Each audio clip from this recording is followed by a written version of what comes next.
I'd like to welcome you back to our study in First Corinthians. Today we're in First Corinthians, the 4th chapter, and we're going to pick up where we left off yesterday. So, by the way, just go back and listen to yesterday's podcast so that you're more up to date in what we're talking about. The Apostle Paul has used sarcasm in verses prior to this, and now he's talking about his present situation. He's talking about what's going on in his life. Now, let me forewarn you. The Apostle Paul is not saying, oh, I've got every need met. I'm living in a really great house. I got a swimming pool. I got the newest in cars, computers, all that stuff. That's not what the Apostle Paul says. You know, we need to realize that as believers, things can get really, really rough. Now, there were times where the Apostle Paul had everything that he needed. But at the time that he's writing this to the Corinthians, the Apostle Paul is living in the city of Ephesus. Now, what is the city of Ephesus to the Apostle Paul? The Apostle Paul was the first to bring the gospel to Ephesus. He was the apostle of the church in Ephesus. But what's happened and what's transpired over the years is people have come in, and the Judaizers have come in, and the false teachers like Nicholas have come in, and they've begun to persuade and to move people away from the teaching of the Apostle Paul. So the Apostle Paul, writing from Ephesus, and I want you to understand this, he says these words to the Corinthians. He says, to this present hour. In other words, right up to this time. And then he goes on, he says, we are both hungry and thirsty. Now, the Apostle Paul is not talking about spiritual hunger. He's not talking about spiritual thirst. He's talking about physical hunger. This word hungry means I'm famished. I'm starved. I don't have enough to eat. Wow. Here's the Apostle Paul in the city where he started the church, and he doesn't have his daily needs met. Just think about that. And then he says, I'm thirsty.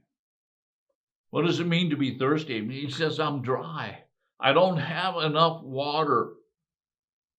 I need water. And again, he's not talking about spiritual dryness and spiritual thirst.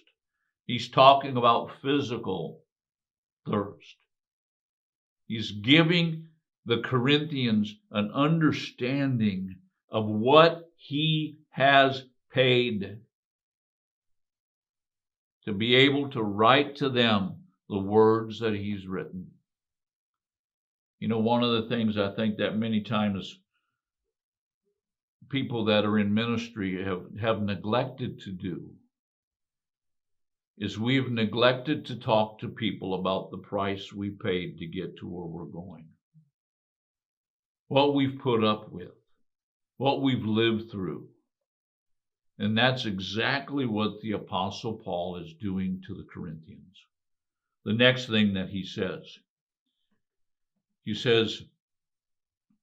we are poorly clothed. Now, some versions translate this as naked. That's not a really good translation. It means we do not have the proper clothing. We don't know the exact season of the year that the Apostle Paul is writing this, but maybe it's wintertime. And even in the city of Ephesus, it can get cold. And Paul is saying, we don't have the proper clothing. We are poorly clothed. In other words, we have a need for clothing. And again, the Apostle Paul is not writing this to get their sympathy. He's writing this to give them an understanding of the price that he's paid for the sake of the gospel. Then he goes on and he says, we are roughly treated. And that's a very nice and kind way of putting it. It actually means we've been hit. We've been hit. People are hitting us. Wow. We are buffeted. People are physically hitting us because of our stance in the gospel. Do you know who my heroes are in the faith? It's not the people that are on television. My heroes in the faith are people who have given up their lives for the sake of the gospel. People that have been buffeted for the sake of the gospel. And so the Apostle Paul says, we've been roughly treated. We've been buffeted. We've been hit because of the sake, or for the sake of the gospel. And then he goes on and he says, we are homeless. We are homeless. Now the word homeless actually means that we have no stable place of living. Wow. How many of you like to go home? I've traveled for many years of our ministry. And you know what? I always love coming home.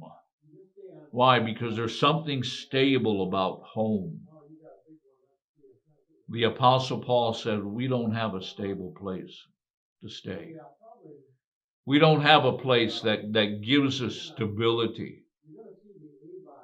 And so what's the Apostle Paul telling us? He's saying, for the sake of the gospel, I don't have a stable place. I don't have a home. Jesus said, you know what? All the birds of the air have nests, but he said, I don't have a stable place. What's Paul doing? Paul is doing the same thing that Jesus did for our sake. He's saying, I don't have a stable place. And then he goes on and he says this. And he says, and we are homeless. In other words, we are here. We're working with our hands. We're working daily for the sake of the gospel. But we don't have all the benefits of what's going on. Verse number 12, and we toil. And we working with our hands. The word toil means actually to work hard.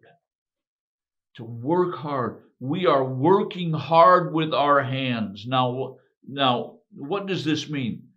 I believe that what this means is the Apostle Paul is no longer living off what he could receive by preaching the gospel. But he's had to turn to this place again, like he did in Corinth, where he's now in Ephesus, the apostle of the church at Ephesus, but now he is again working with his hands. He is working hard with his hands.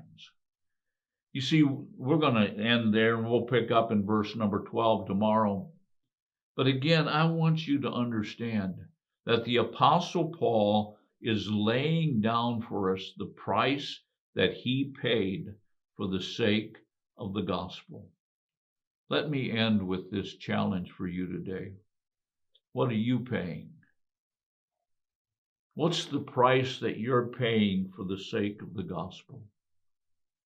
What have you given up for the sake of Jesus? Think about that as you go through your day. God bless you. Join us again tomorrow.